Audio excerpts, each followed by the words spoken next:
Well, we are on episode 006 of the JBR experience down here at JBR Studios. Um, got a special guest, Crystal Mabry.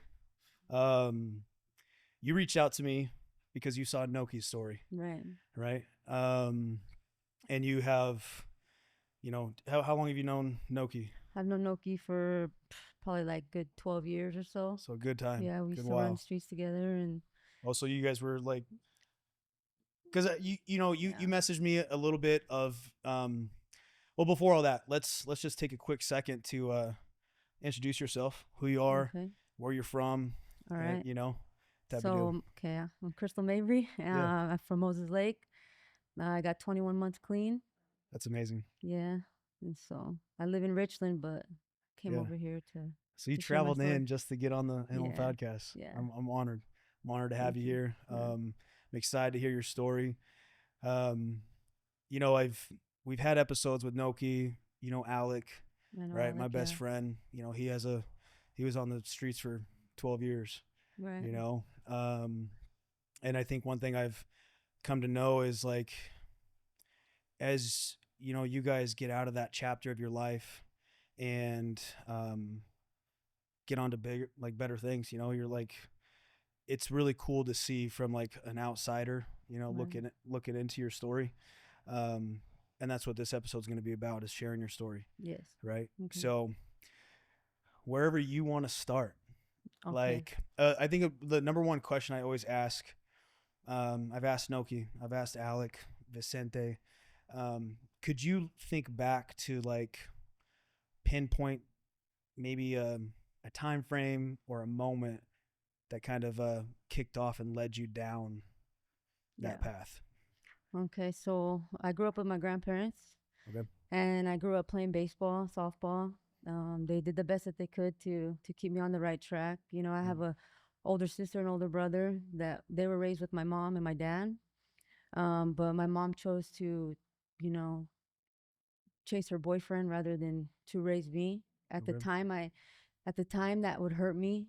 Growing up, I wanted my mom, I wanted my dad, but my dad was in prison, in and out of prison my whole life, and so the best route to go was to be with my grandparents. And so they put them and my uncles, they put me in baseball, and I traveled and I graduated high school. I did, I was a good kid. I was doing good and Yeah. went to Big Bend, and I was 5 credits short of my AA, and I started partying a lot, started drinking a lot. And then cocaine came into the picture. Well. And one day the cocaine ran out, and my brother showed up and was like, "Well, I got this." And so at first I was scared to try it because I was What was like, it? it was meth. It was Oh. meth. Okay. And I was scared because I was like, oh, I don't want to, look like a meth addict or be a meth addict, but Right. I did it anyways. And then from then on, I didn't stop. I stopped going to school. I stopped caring about everything in life. I started stealing from my grandparents. Yeah. Um, you know, my my grandparents did all that they could, and my mom was always, still there in the picture. Still, we had a very close bond with her, and she would try to tell me, like the road you're going down, it's not good for you. It's not for you. Mm. But I would, out of sight, out of mind. I just wanted to do my own thing and started committing crimes. And how old were you? So you were in college. You were I was about to about finish. 20, 23, Okay, early 23. 20s. Yeah, early 20s. Yeah. Um, like I used to have clippings in the paper for softball and, RBIs and all these things. And now I'm starting to make the paper doing bad things, stealing, being a thief, you know, um, just doing things like that. And my mom and my grandma would be the only ones there for me. Yeah. I'd go to jail. They'd go visit me. Um, I'd catch cases in other counties, and my mom would drive just to go see me and Dang. try to tell me to go back to how I was. But I was just so trapped and so taken by that, Right. drug, the life. and Right. and so then I went to prison for my first time, and And how old were you then? I was 24, 25. That's so young. That's crazy. Yeah. So I went to prison my first time, and I didn't take it serious. I just, you know, was into the drama, into all that. And when I got out, I remember my mom and my grandma sat down with me, and they're like, grandma's not always going to be here forever, Mm. you know? So when something happens to grandma, then I'm gone. And she would go back to Texas with my stepdad, and I would tell her, oh, grandma's going to be here forever. You're going to be here forever. They enabled me, so At that time, how old was grandma? my grandma was already in her 90s. Oh She my was gosh. 89, 90. Yeah, she was already older. Wow. But she did everything for me, my grandma. She no matter what, I ran the streets, I was cold, I was hungry, I was tired, and You could always count on grandma. I always had grandma. Do Always you, had do you grandma. feel like, now looking back at that, now that you're 21 months sober, you know, we're friends on Facebook now, like Hmm. you're like, it's cool, right? Right. Seeing you. But do you feel like that, having that crutch of grandma or that safety net of grandma, do you feel like that enabled you to, like, oh, well, I always got an out? Of course. Yeah. You know. So then I continued to get in trouble, continued to just getting a thrill of doing all these committing crimes and just doing just the craziest things and Yeah. going from motel to motel. I was in desperation to be high. I would walk from the base to P block just to get a sag, just to be high and just committing robberies, committing burglaries, committing all these things, and Just to get the next high. just to get the next high. Yeah. So then my second time around, uh, a shooting happened.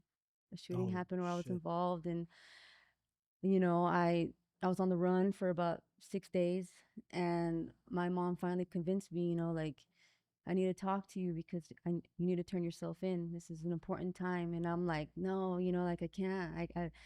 I don't want to face this time. I don't want to. Right. And so I met up with my mom, and she sat down with me, and she was like, I need you to turn yourself in because I need you to fight while I fight because my cancer's back, Oh, And so at that moment, everything that I've been through, all the scary times, I've been robbed at gunpoint, I've been jumped, I've gone through it all.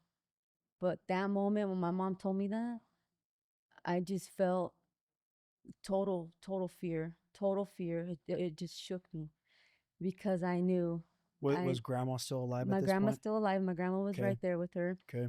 And my grandma's, in tears, and she's like, I want you to get out of this lifestyle. And we need you to turn yourself in, get better, and we'll be here when you get out.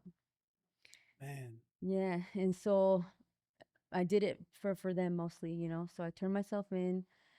Um, I got sentenced to 32 months, but before they took me to prison, I had to do county time. Mm-hmm. And I'm in the hole, and I'm in there, and the only thing I had was a Bible. And so I've always been a believer, but I didn't really know Christ or Right. have the Spirit in me. Like, Didn't so practice or didn't really. Yeah. right. Right. And so being so fearful of losing my mom, Mm-hmm. I started reading. I started reading, and I just started begging God, like, please, while I'm going through this, don't take my mom. Right. Right. And then just things started happening. Like, so I would read from the beginning, right? So I'm reading it couple pages in, couple pages in. And then one time I took a nap, and I had a dream that all these frogs were in my brother's backyard, right? And there was just hundreds of them everywhere. And then I Frogs. woke up, frogs, right? Okay, so then I Yeah. wake up, and it's lunchtime. I'm in county, and I start reading about the plague of frogs. So then I'm like, I would have these dreams, and then things would happen. Yeah. You see what I'm saying? So Mm-hmm. looking back now, that was the Spirit trying to get my That was attention, God working. Yeah. God working in me. Yeah. So then my mom ended up getting married while I was in jail because they knew that, you know, her time was going to be coming up Right. soon. So they sent me to the prison. I'm there for a few months, and my mom was good. She was doing chemo, radiation. I called her like 5, 6 times a day. What kind of cancer? Like, Colon cancer.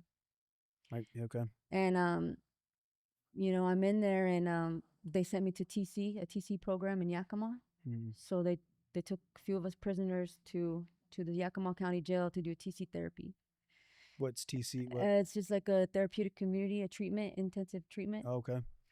And so, of course, my mind then, I didn't want it. I didn't need it. Yeah. I I didn't need it at the time, I thought, Right. and I was just angry because all these things are going on with my family. Like my grandma had her 94th birthday, and they had a 94. big Jeez. parade for her, Yeah. and I'm missing out. Mm. My mom got married, and she's just devastated because I'm her baby. I'm the And youngest, you weren't there. and I wasn't there. I'm in Right. jail. And so then when they sent me to TC, I just remember my mom telling me, "Hey, I'm gonna get you out of there for a little while because I need to see you." And I'm thinking, like, "Mom, are you okay, or what's going on?" And she's Right. like, "No, I'm fine. I just want to see you. I just need to see you before it gets too cold because I'm getting sick and worse, and I can't leave the house, and so we're gonna get you out on a furlough." And so I'm thinking, like, "Mom, tell me the truth. What's wrong?" Yeah. And she didn't tell me until my counselor told me. My counselor had pulled me in from class, and she's like, "Miss Mabry, I'm going to be completely honest with you because your family hasn't been." She's like, "Your mom's going to die soon, and so we're going to get you out on a furlough." And Yeah. I'm telling you right now, like, that fear and that feeling, I just can't even explain how If I handled it. if you don't mind me asking, did your mom end up passing away? Yeah, Mm. okay, so I get ready to go on this furlough, right? And these two guards are driving me to Moses Lake to come see her right here in Cascade Valley. She was on hospice at my aunt's house. Mm. And the whole ride there, I just remember telling myself, "Please don't cry, please don't cry." And I was shaking. I was shaking. I want to throw up. Mm. I just didn't know how to face it because I love my mom. Yeah. I love my mom. And my mom is my grandma's daughter, Yeah. right? Mm. And so I finally get there to see my mom, and I was scared of what she was going to look like. Because when I went in, she was still healthy looking. She had Yeah. hair, she could walk, she did everything normal. And then as soon as I walked in, she just it was in a walker, and she used to call me Blackie. So she's like, "Hey, Blackie," but my mom had no hair. She had a tumor, and she just was Just very frail. the worst you've The heard. worst I've Yeah. ever seen my mom. Yeah. And my grandma was there, and my aunts, and my grandma's caretaker. And I just started bawling. I let it all out. I Yeah. was just so terrified. Mm. And when I saw my mom, that's when everything changed. Everything inside of me changed because she stopped me. She goes, "I didn't get you out for you to be crying." She's like, "Stop your crying now." She's like, "I just wanted you to get out so I could see you one last time and tell you better change your ways." And I just stood there like, "What do you mean?" I'm like, "Aren't you scared to die?" She's like, "No, I'm not scared to die." She's like, "I'm ready to go." She's like, "I know where I'm going." Damn. She's like, "And you'll see me, but you need to change your ways. You're better than this."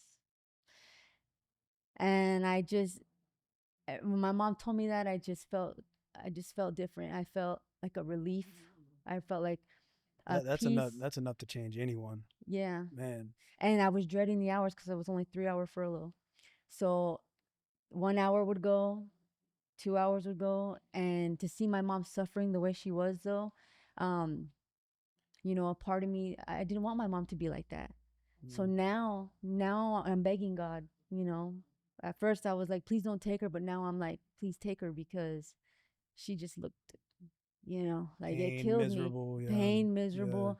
And she knew it was time. Right. So now I got to hug her one last time and kiss my mom goodbye. And I felt a peace, though. I felt warmth instead of fear. That's a blessing you had that opportunity to do that. Right. Yeah. And so I get back, I said goodbye to her and my grandma, and I just remember because it was around wintertime, Mm. and I just remember the Christmas lights and everything, waving to them in the window. My mom was so happy, and that's what she needed. And so Did then, she pass shortly after that? so yeah, she passed 3 weeks right after that, 3 weeks. She But was yeah, she was waiting for you. she was waiting for me, Yeah. yeah. And then I remember my counselor, though, in one of our when we had class, he started crying. And he's like, "Miss Mabry, I just feel like you're not going to make it when you get out. There's no way." He's like, "You're going to lose your mom, and eventually your grandma's going to go right after." I know, and mom and grandma have been Mom and your grandma, staple, mom and have grandma, been your foundation. right. Yeah. And so now I'm begging God, please don't take my grandma. Please Yeah. don't take my mom and my grandma, you know. And 3 weeks later, my mom took her last breath on January 3rd, Of and what I'm still year? in 2020. Wow. And so I'm still in there, and grieving in a place like that, I couldn't imagine. it just was terrible because every day I would call and I could hear my mom's voice getting more faint and more faint. And I would cry and cry and cry. I spent months under my blanket in prison, crying and crying. And I had support, but in my mind, I'm thinking, who But wants you're, to deal with this? but you're essentially trapped. I mean, you can't go anywhere. Trapped, You can't. can't do You're anything, helpless. helpless, Man, helpless. I lost my dad that same year, December 14th of 2020. Yeah. Yeah, so I get it. Yeah, so then time went on and that therapeutic program didn't help me much because I wasn't in it. I just I was just going through the You're motions. just checking the I didn't work boxes. on myself. Yeah. I just wanted out of there. I was just angry, you know. So I got out and a month later my grandma died. So your mom passed away January 20. When did you get out of prison? I got out in this time July. I Of got out in July 2020, 2020. and then you And then get a out, month later my grandma. grandma passed Yeah, a month later, and she was what 90, 94. 94. Wow. Yeah. So at that point in time, I mean, you have just lost your world, My whole world. your mom, your grandma, the ones that have been there for you that probably got you out of some situations. Yeah. They've always been your safety net. Yeah. What'd you do from there? I mean, So then from there, I was in an Oxford house in Yakima and I was, working a warehouse job and just going through the motions, yeah. but I still didn't have the spirit in me. I still like I was doing things wrong. Like I was praying to my mom. I would be Oh, like, "Mom, I was grieving and I was just so full of sadness, right, and then my grandma and I just so of course, I ended up getting a job. I got my own apartment. I got a car and but I wasn't filled with happiness. I wasn't filled with any of that. It made me more sad because I couldn't celebrate with the ones who I really right. wish to You celebrate with. start kind of winning in life, Right. right?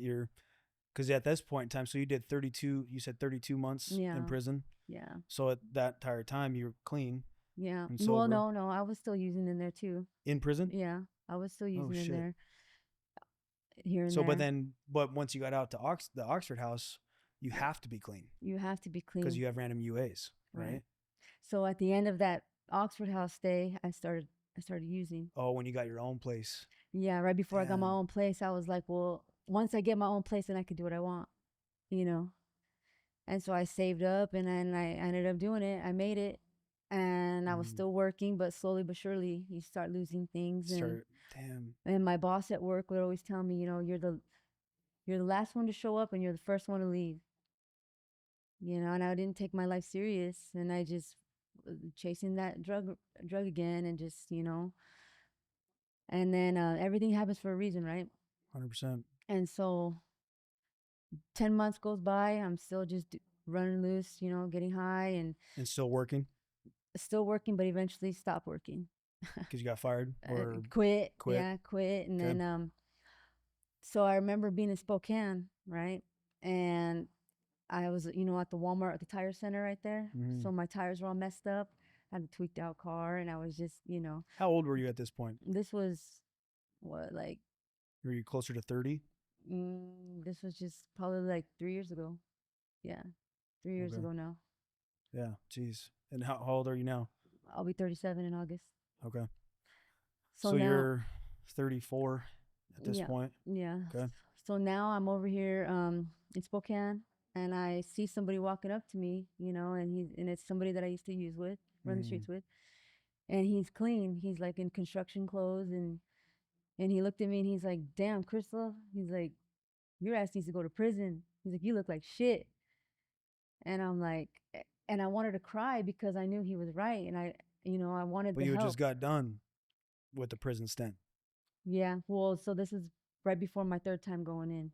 Oh Yeah. So I shit! was You out. I was out for like a year and a half or so, and went back. yeah. So now this Oh time I damn. caught a new case, and this time I started, working on myself, Mm, staying disciplined. Before I didn't have discipline. I'd have motivation, right. you know, but not like now, Yeah, yeah. you know. So, so you go back. So after that, that guy confronted you, Yeah. and And you then caught another charge, or 2 days like, later, 2 or 3 days later, holy shit. caught a new charge and back to prison, back to county. But at that time I was thirsty for it. I wanted the change. I needed it. You know what I mean? Yeah. And so And then how long? So the third time around, how long were you? I got sentenced to 17 months. 17. 17 months. Okay. And yeah, this time around it was different. This time I really, I was put back into the TC program, Mm-hmm. and instead of, going against it, I went with it. And actually committed to it Committed to it. and worked on it and did it. Committed to it. Yeah. So did you feel like it worked that time around? Yeah, because my choices, my mentality, Yeah. I wanted it, Right.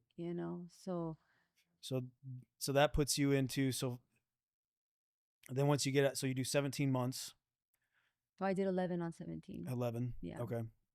So then you get out. What year was it when you got out of your third sentence? This year. This last This year. It's last September. 2024. Yeah, September. Oh shit. Damn. Yeah. And then so since you got out, Since I've been out, my habits are different. My wants and my needs, my self-love. yeah, That's what's most important, self-love, yeah. because I'm reminded that my savior didn't put me through all this just to be Mm-hmm. wasted. Yeah, He no doubt. he filled me. He filled me with the spirit, and now I see. I Right. see things, and I wake up every morning, do my Bible studies. I talk to my Savior every morning, and He guides me. And Mm, He guided me now to a job with purpose. I work with an assisted living facility, okay. and it's just nothing but wisdom there. Yeah. Taking And care of elderly. the elderly, and I feel like a joy and peace to be at work every day that I'm there. That's amazing. And I'm reminded, of what it once was. Mm, And every day, I see myself in jail when I'm there. I see myself because, they want to leave, but they can't. They feel abandoned. They mm, need their family and nobody comes to see them. man, yeah. You know what I mean? So, Right. and I get to talk with them and remind them too, like, I know what you feel like because I really, Yeah. I've been there too, you know. So I mean, I know you talked about a pivotal moment. So rewinding back to that guy you saw that was sober, recovered, doing good, working a construction job, my mind automatically went to God sent him, Right. because I remember I've said this multiple times about Alec, because me and his mom like went on a manhunt to find him, and there were so many things that were unexplainable that happened that night to find him, that we had no other explanation of, just that was God working. Right. Like, when you saw that man, how many years had it been since you've seen that guy? Years. Probably 7, 8 years. And then he tells you, He man, tells me, you need to go back to prison. Then you go back to prison, what, 3 days later? yeah, 3 days later, I caught a charge. Yeah. And so I know that was God sent. Like, imagine if you wouldn't have gone back to prison, where, Yeah. because that was like your last trying time, right? Right. Damn. So now that you're living this life, I mean, how do you feel? Like, so you were in and out of prison 3 times over the course of how many years?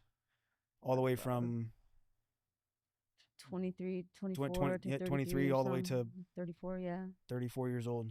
So 10, 11 years, give or take. Yeah. In and out of jail In and and out, prison. just running the streets. How do you feel now? Like today, Today, physically, mentally, like, um, just super strong, bro. Like, yeah, I'm a completely different person now, yeah, you know? But, I take the time to work on myself, right, You know, I have boundaries, you know, I have discipline. Um, and I have compassion for other people. And Right. so seeing that I have compassion for them, I have compassion for myself as well, Right. you know.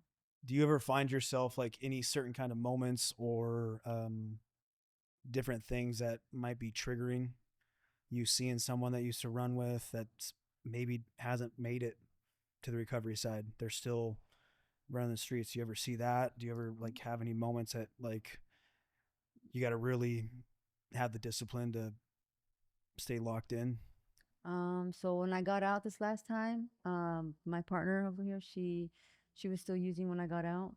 Her and my sister, they were living together, and I took a risk of going home, and they weren't clean yet. You know, they were supposed to be, but they weren't. And so there was, you know, drugs all over the house, fentanyl. You know, I never used fentanyl, but I was just a meth user. Right. But you know, the meth was there, the pipes were there, but no, there's no triggers. There's sadness, and you know, I have to lead by example because I don't like to see them Right. suffering, or you know, but I can't make them do anything. They have to have the choice to get I've there. I've learned that big time Yeah, with like help, Alec and his journey, because he's just over a year. yeah, And he tried to get clean 7 8 times, right, and that's so true.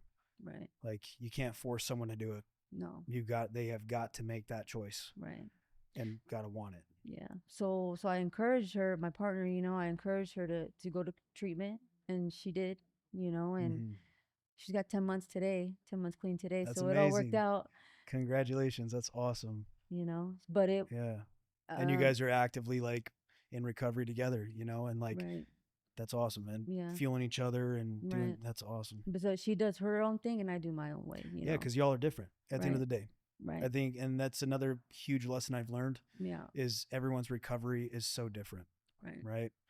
Like Alec, I know he goes to meetings and does, and all those things and is involved in the Oxford Mm. home, the house, and but I actually went to his 1 year meeting and it was like there's other people in there that were talking about their recovery process and Right. every single one of them was different. Everybody's different. Yeah. So do you guys how is that y'all together, as far as the recovery journey together? Like do you guys obviously celebrate the milestones Yeah. together? Like how do Right. you, Yeah, we cuz support is a big thing, right. in I think in life in general, Right. family and friends and people that are just your biggest cheerleader in life and your wins. How do you two celebrate each other's wins coming from that kind of those dark chapters? So like she'll be involved with the NA program more Yep. so than I am because um like I say, I don't know, everybody's different, you Yeah. know, and Yep. I And but that's the unique thing about it yeah, is there's no wrong way right. to recover, Right. right? Yeah. And Yeah. also because I have much more clean time than her. So you know, she's learning her path, you Yeah. know, and that's how it's supposed to be because she Absolutely. deserves to find her happiness, you know, her joy. And Hmm. I let her be and I do my thing, you know, and it works. We both celebrate together. Yeah, you know, I do go to meetings sometimes, you know, Right.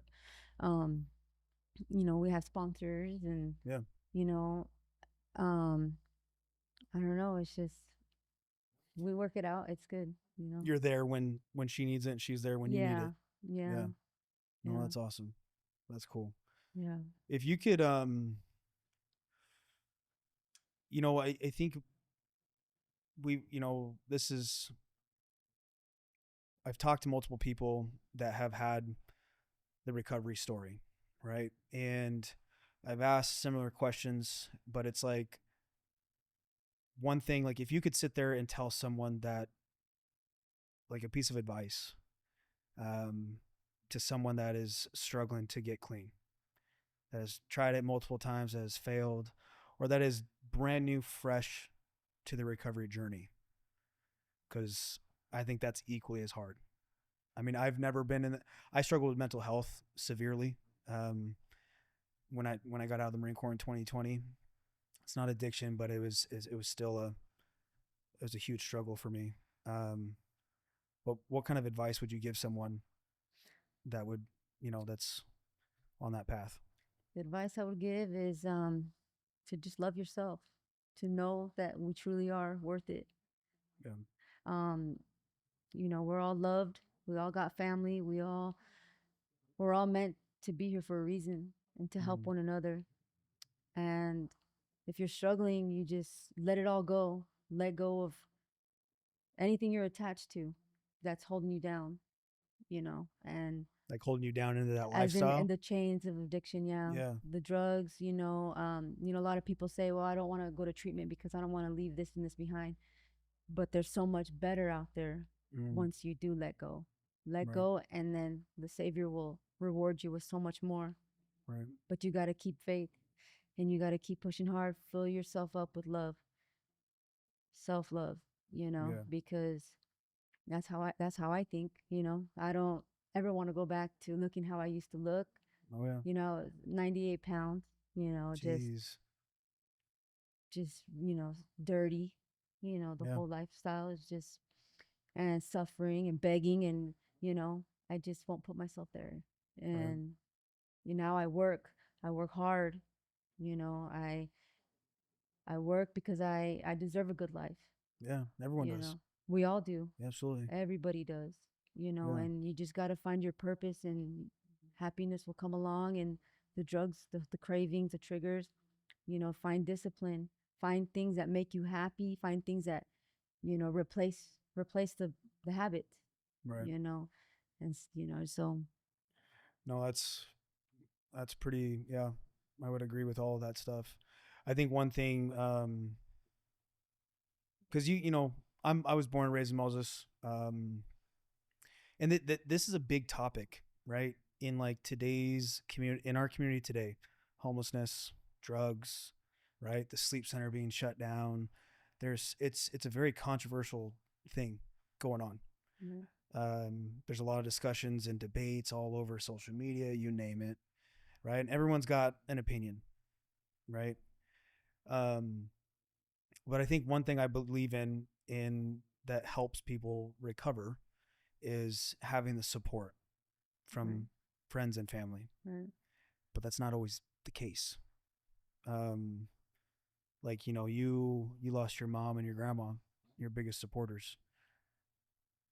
Like, so did you have anyone that directly supported you when you lost them in place of? I mean, just my Savior. Okay. And that's the main thing that we all need, Right.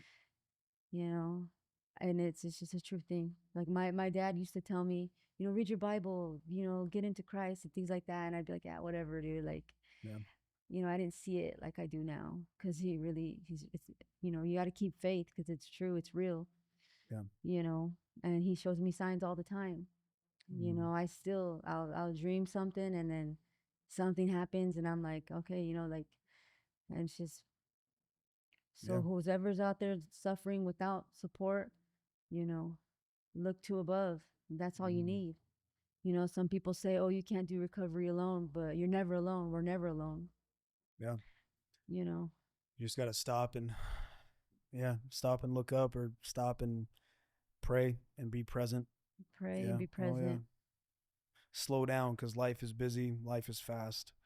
You And know. life is so much more beautiful when we're clean, Oh yeah. you know. Mm-hmm. Get to save money, get to spend money, buy whatever I want when I want, do what I want. But, with a sober, clear mind, with boundaries, you know what's right, what's wrong, Mm-hmm. and everything works out. There's no stressing on bills or stressing on all these things. Everything's in order. Everything, Did everything just did falls into you so place. like going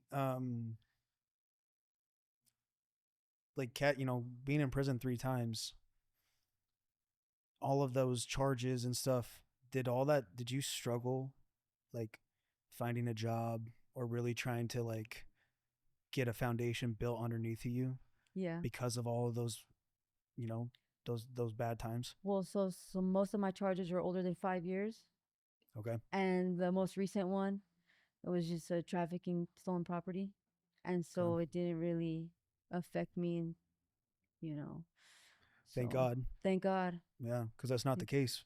yeah, Like, I mean, there's a lot of times, like, I mean, felonies, and I mean, a lot of stuff that happens that could, when you're in the moment, you don't really think about the long game right, of how it's going to affect you.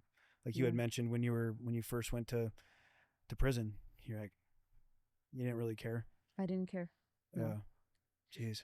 yeah, Yeah, because it's yeah. I was curious because Nokia mentioned something like um because he had two kiddos when he was in active addiction, and um oddly enough, when we'd put out his episode, his daughter had commented on the episode, and it has been a long time since he's even talked to her, yeah, and so she's like just says like beyond proud of you, you know. But he had mentioned something of like, as a parent in active addiction and losing his kids, you try to, once you start getting clean, you try to parent with like, you feel guilty for all the right, lost time, and you try to over parent, you try to over insert yourself, and you do too much. right.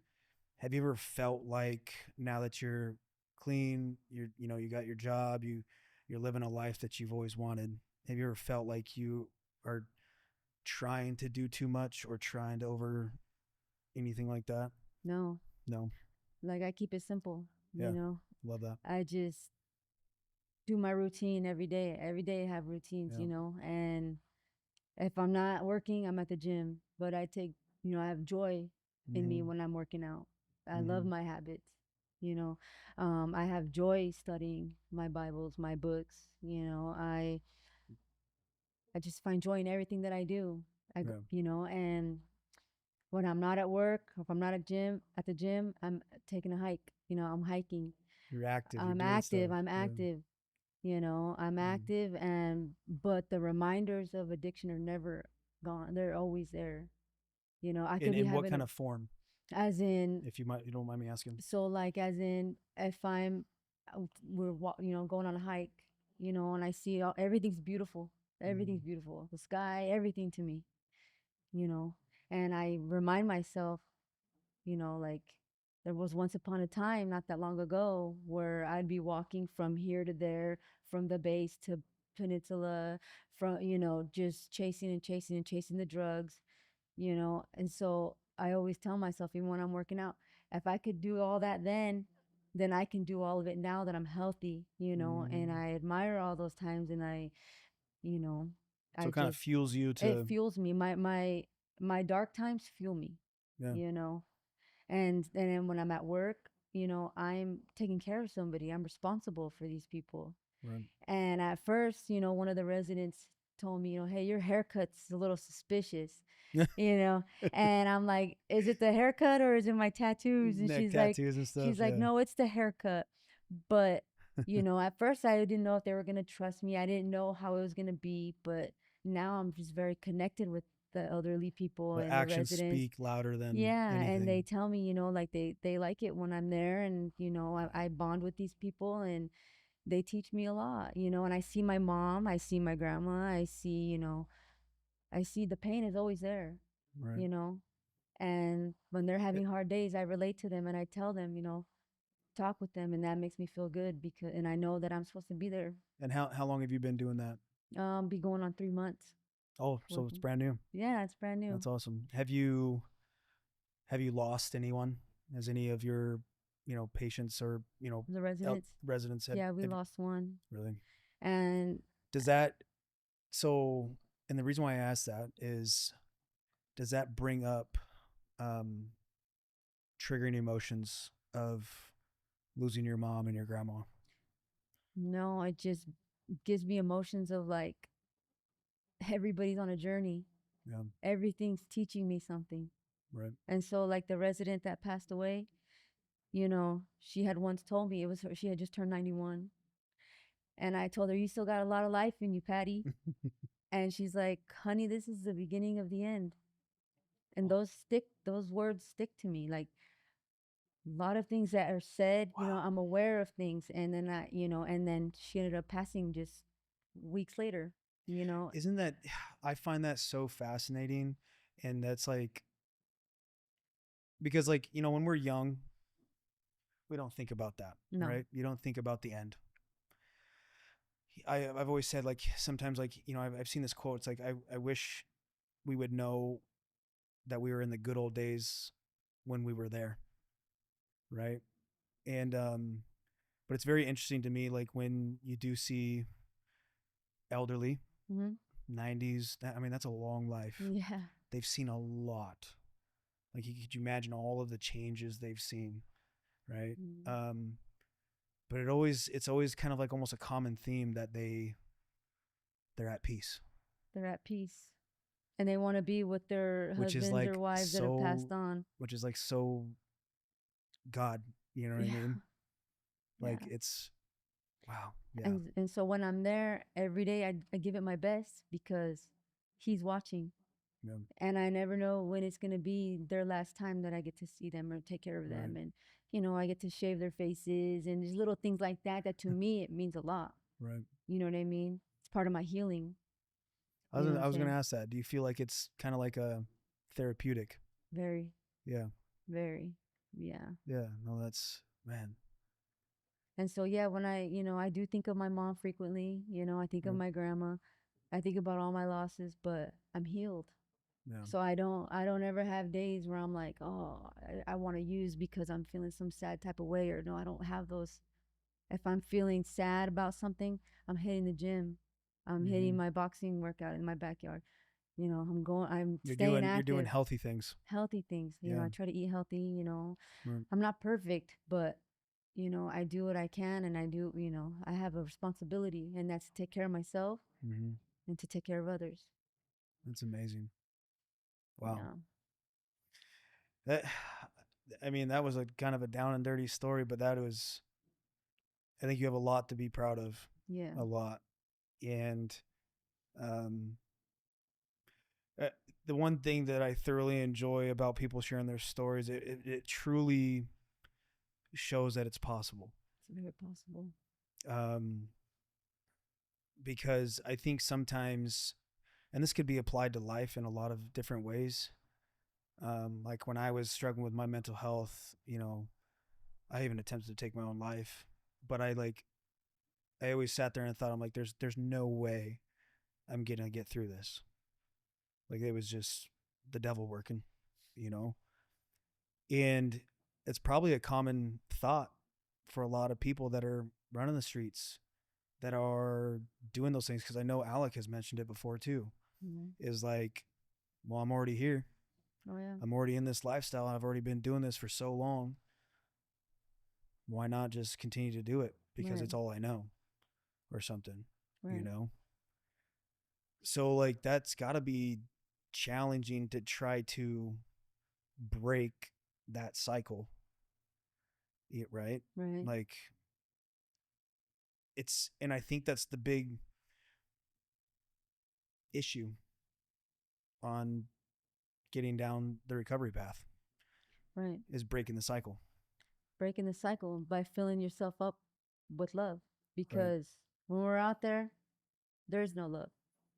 There's nothing but shame, guilt, resentment, all Mm-hmm. those bad, terrible feelings. And then, yeah, we feel like, well, I'm just going to stay like this because this is what I am now. And Right. my mom used to tell me, when you get out, just try your hardest to stay clean. And now's your opportunity to have a good life or whatever. And I'd be like, Mom, I'm always going to be an addict. I'm always going to be an addict. I'm sorry to tell you that. But Did you did there's be any moment where I could just relapse. But what did you tell her that in those last 3 hours, or no, no, was that was no. prior to? Prior to Okay. a lot of phone calls, I Right. would just tell her, Mom, don't get your hopes up when I get out because I'm always going to be an addict and you never know what's going to happen. So that was just giving me myself an excuse, Mm, right? yeah. And I don't think like that now. There's Yeah. just no, yes, I'm an addict. Yes, I'll always be an addict, but I'm changed. Yeah. There's no, there's like I say, my savior opened my eyes to a whole new way of looking at things. I Mm-hmm. can go around the town or whatever and see people using, see people. No, it saddens me. It hurts me. You know, I Like pray. it, I want to pray with them. You know, tell them. You know, I got my own brother, my own dad, my own sister that are still struggling. My cousins. You know, I love them. I love them from afar. You know, but all they have to change on their with their on their own will. yeah, And all because I you're could do is just lead by example. and you just like it's so much better on this side. It's so much better on this Yeah, side. yeah, You just have to leave it all behind. You have to make that step. Check yourself into treatment. Do the work. hmm Get the discipline. You know, if you're if you're on the run from, going to prison or whatever, do it. Go turn yourself in. you got to face It's it, the best thing that could ever happen to anybody, right? you know. But you got to do the work. hmm You got to want it. And Yeah, once you start reaching little goals, here and there, one little goal adds up. All the little wins add up. yeah, And that just fills you up with purpose. And now those bad habits just start fading away. absolutely. You know what I'm saying? There's, With your partner, mm-hmm, because you had more clean time and you came in, you mm-hmm, guys met when she was in active addiction. mm-hmm, What kind of role or what kind of things did you do to support her? to influence her to get better. Well, I Yeah. told her, if you don't go to treatment, I'm leaving because I Oh, know what the I want. ultimatum. The ultimate, yeah, of Yeah, course. yeah, You know what I'm saying? Because I didn't work this hard just to get out, just to mess up again. There's just no way. yeah. This time around, And did that work? it worked. Okay. It worked. She went to treatment. But then there was a time where I started to feel like we're both getting comfortable, you know, as in we weren't going to meetings, we weren't doing this and that because at that time she really wasn't in it for herself. She was just doing it because I wanted her to be clean. And that's a very important thing to say Right, because if you had mentioned self-love, but if you're not doing it for yourself, you're doing it for right, someone else, you're not being fulfilled, right. right? Yeah. So then I told her, I'm gonna take a break from here and I'm gonna go to Moses Lake for a few days for a little Because while. you guys were both living in Yakima Richland. or Richland. Okay. Yeah. Okay. And so, I took a little break and I left to Oxford House here in Moses Mm, just because I wanted to see if she was gonna stay clean or if she was gonna just, be like, well, you're gone now, so I'm just gonna do what I want. and what And and the how outcome was how I wanted it. It took a little bit, but it's awesome. so I came to Moses Lake for just a little while in the Oxford House, and Mm, Noki got me in. He helped me to get in there, and um, but I still stayed in my room, in my Bible, in my thoughts. Did my mm, exercises, got a gym membership here in Moses. I still stay stuck to my routine right. because whether she were to fall, you know what I mean, that wouldn't affect me. I have to keep going. I have to keep going Yeah. because I have to do me. At some points, and it's maybe hard to say this, but you have to be selfish You have to in your be. recovery journey, Yeah. right? Like because if I, and I'm just thinking out loud, but it's like you know, I related to obviously my struggles with mental health. Like you never really think of yourself, and if you're finally in like your recovery journey, it's like, damn it, I deserve to put myself first. Right. I deserve to be selfish. Yep. And you have to, because if you start to focus on other things outside of your journey, Yeah. you get distracted. And that's what was happening. I was too focused on, was she gonna still, be clean, be clean. I was just too starting to focus a lot on her journey rather than just, and Mm, that was just a lot of weight that I wasn't willing to keep carrying. So I told her, I'm gonna leave, and if it works out, it works out. But if it doesn't, it doesn't. I know what path I know whatever's meant to be is gonna be. mm. And so, and it And helped her too. Now yeah, she's chairing her meetings. She's, very involved, and I could see that she don't need me. that's awesome. That one Yeah, point she did, you know what I mean, and right. depended on me to. No, now I feel the strength. I see the strength. I see she's doing her path, and I That's cool. continue to do mine. That's You when know you what I kind of mean? know like the work's paying off, right? Yeah. That the discipline's paying off. Like when you see someone that is doing their own thing on their own will, and Yeah. and you're doing your thing, she's doing your thing. Yeah. You guys are traveling together Yeah. down the path. Yeah. It's cool. Stacking up every day is a win. That's Every awesome. day, every month. Yeah. And I see my friends that I used to use with, when I came to Moses Lake for those days, I saw a lot of my friends that I used to use with, and I just, Or were they still using, or were they yes, clean? they were still, because I would exercise, I would walk the town, I would walk from the Oxford House to Planet Fitness, and I didn't want no rides. I wanted to just, you know, Right. with my podcast in my ear, I listen a lot to Wes Watson, Oh yeah, yeah. and Yeah. so, and just kept on praying and praying, Lord, just guide me to where I need to be. And I trust him. I trust him completely, you Yeah. know. And so, I would see people over on the field, just Mm, suffering, suffering, yeah. using, and I just, in my mind, my heart, I just pray for them, Lord, please just guide them and help them get free from what they're, Yeah. chained to. And that's all I can do. That's all Yeah. I can do. Yeah. 100%. You gotta support people from afar sometimes, and love them from a distance. Yeah. And that's tough love. I had to do that quite a bit with Alec. Yeah. He'd hit me up all the time. Get some money. No, dog. Oh yeah, I've been I'll, through that too. I'll pick you up. I'll get you some Burger King. I'll Yeah. get you some water, whatever you need. Yeah. But I ain't gonna. I'm not doing that, man. And Yeah. he probably, he said some words to me, over those years, but it's all worth it at the end. Yeah. It's So all worth it. Yeah. that's awesome. I mean, Yeah. it's cool to. It's obviously I didn't know you back then, but it's hearing your stories and hearing how dark those times were, and how into it you were, Mm. to now going and living the life you're living with purpose and direction and drive. It's pretty awesome to see. Yeah. It's So awesome. I love it. yeah, You and know? you should be proud of it. Yeah. Like, you know, I I saw this one video on TikTok and on Instagram. It's kind of went viral on TikTok. But it was this lady just talking about this interaction she had with an elderly man, an older gentleman, and they're having a discussion, and the topic of just kind of grief came up, and that healing journey of grief, and it was like she's had mentioned that she's always constantly talking about grief and always talking about the past, and I relate it to, like, because when you're proud of something, whether you're living your life and your recovery and stuff, you post about it, right? Right. You talk about it. And she had this notion in her mind of like, well, am I post or am I talking about it too much?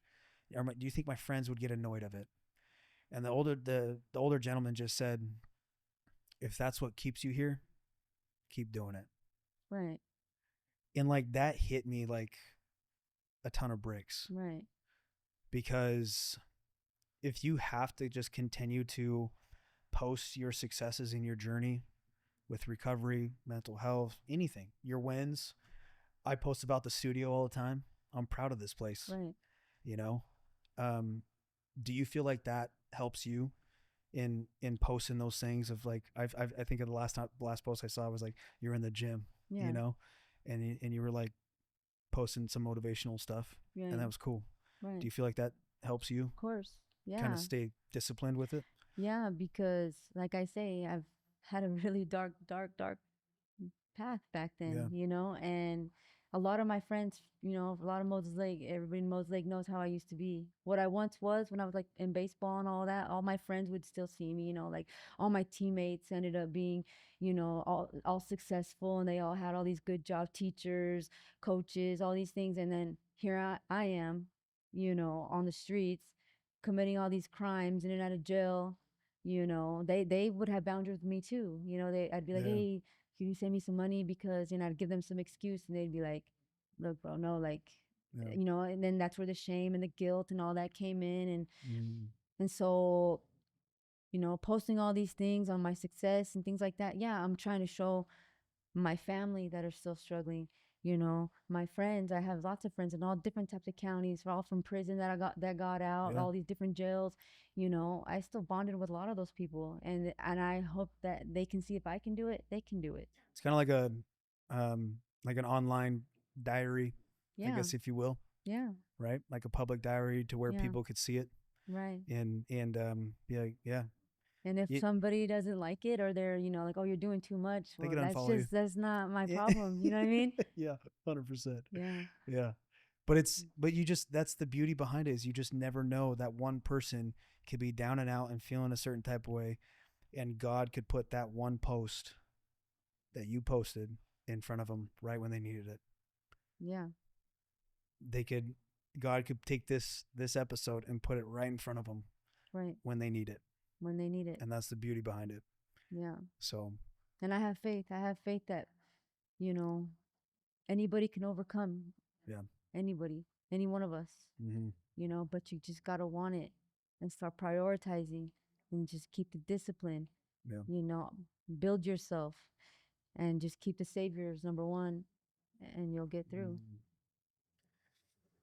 That's a good closing remark right there. Yeah. That's awesome. Well, for whatever it's worth, I know you don't know me. We don't know each other too well, but I hope that this now starts something that we could grow closer over the years. And if you ever need anything from me, I got you. But I appreciate you coming out and just sharing that, sharing your story and and we'll get it pushed out and if it helps one person, That's all that matters. that's all that matters. That's all that matters. That's all I've ever said about this.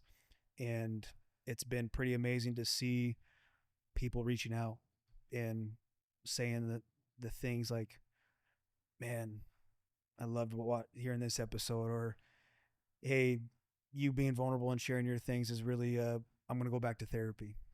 Right. And so it's all a win, Yeah. and so again, I appreciate you traveling from Tri-Cities into Moses Lake to do this, and we'll get this all chopped up and edited and pushed out. And again, I hope it goes far and wide. And I pray for continued success with you and your partner and your guys' journey. Thank you. You have any closing remarks that you want to? Just thank you for this opportunity. Yeah. And we all can do this. I have hope for everybody. Because trust me, if I can do it, anybody can do it. Yep. And I have faith, Alec. You've come a long ways, and I'm proud of you too, bro. Good job. Hell yeah. That's my boy right there. 30 years. We've been friends, man. Yeah. So again, all right. Well, I appreciate you. That's episode 006. Good Lord. All right. Till next time. We'll catch you guys. All right. Yeah. Cool.